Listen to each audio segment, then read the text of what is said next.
Assalamualaikum warahmatullahi wabarakatuh. Bertemu lagi bersama kelompok 1. Dalam pembahasan kali ini, kami akan membahas mengenai tataran sintaksis bahasa Indonesia. Kelompok kami terdiri dari 4 anggota, yaitu Nida Bismillah, Rinrin Riani, Rifa Fauziah, dan Yunistiawati. Simak baik-baik ya. Sintaksis adalah cabang ilmu linguistik yang mengkaji seluk-beluk tata bahasa dalam satuan kalimat. Arti kata sintaksis berasal dari bahasa Yunani, yakni sun yang berarti dengan dan tatein yang artinya menempatkan. Sehingga secara etimologis dapat disimpulkan bahwa sintaksis berarti menempatkan kata-kata menjadi kelompok kata atau kalimat. Kedudukan sintaksis linguistik sebagai disiplin ilmu memiliki beberapa cabang atau subdisiplin. Pembagian subdisiplin itu tergantung pada tataran ruang lingkupnya, yakni mencakup fonem, morfem, kata, frasa, klausa, kalimat, paragraf, wacana, semantik, dan pragmatik.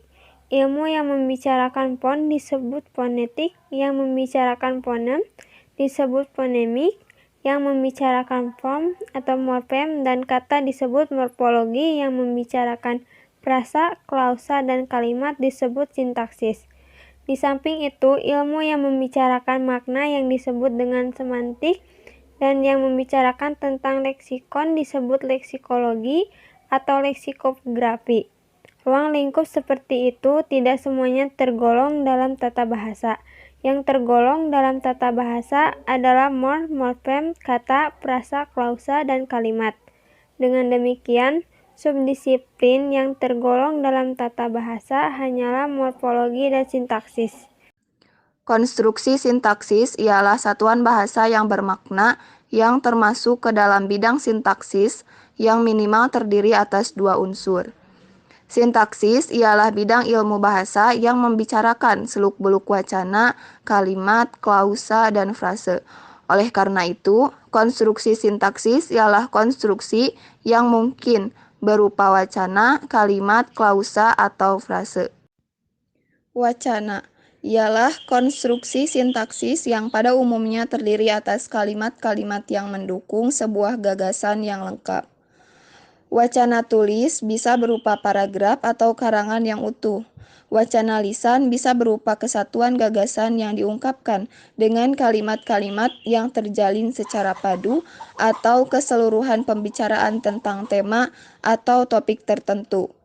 Sebagian ahli menyatakan bahwa wacana tidak termasuk bidang sintaksis karena wacana sudah melampaui batas kalimat dan karena sintaksis dianggap sebagai ilmu yang mengkaji kalimat. Kalimat ialah konstruksi sintaksis yang terdiri atas unsur-unsur segmental yang mungkin berupa kata, frase, atau klausa, dan unsur-unsur suprasegmental yang berupa jeda atau kesenyapan dan intonasi. Walaupun ada kalimat yang hanya terdiri atas 1 kata, pada umumnya kalimat terdiri atas 2 kata atau lebih yang mungkin pula berupa konstruksi frase atau klausa.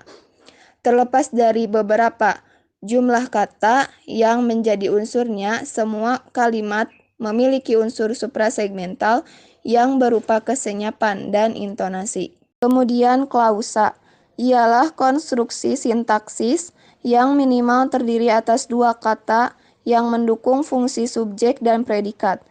Klausa merupakan satuan gramatik yang terdiri atas subjek dan predikat, baik disertai objek, pelengkap, keterangan, maupun tidak. Namun demikian, dalam pemakaian bahasa, unsur yang berupa subjek itu sering dihilangkan, dan unsur yang hampir tidak pernah dihilangkan adalah predikat. Jadi, unsur yang hampir selalu ada di dalam klausa ialah predikat. Kemudian frase ialah konstruksi sintaksis yang terdiri atas 2 kata atau lebih yang tidak melampaui batas fungsi. Artinya, frase selalu terdiri atas 2 kata atau lebih. Oleh karena itu, frase juga disebut kelompok kata. Frase juga didefinisikan sebagai gabungan 2 kata atau lebih yang hubungan Di antaranya tidak bersifat predikatif. Tidak boleh yang satu sebagai subjek dan yang lain sebagai predikat. Objek kajian sintaksis. Objek kajian sintaksis ialah wacana, kalimat, klausa, dan frase dengan segala permasalahannya, baik mengenai hubungan bentuk maupun hubungan makna unsur-unsurnya. Walaupun setiap wacana, kalimat, klausa, dan frase terdiri atas kata-kata yang merupakan unsurnya. Kata bukan merupakan objek kajian sintaksis. Kata merupakan objek kajian morfologi. Di dalam sintaksis, kata diperlukan sebagai satuan terkecil pembentuk konstruksi frase, klausa, dan kalimat. Terima kasih sudah menyimak. Tetap di rumah dan jangan lupa jaga terus 3M. Memakai masker, menjaga jarak, dan mencuci tangan. Wassalamualaikum warahmatullahi wabarakatuh.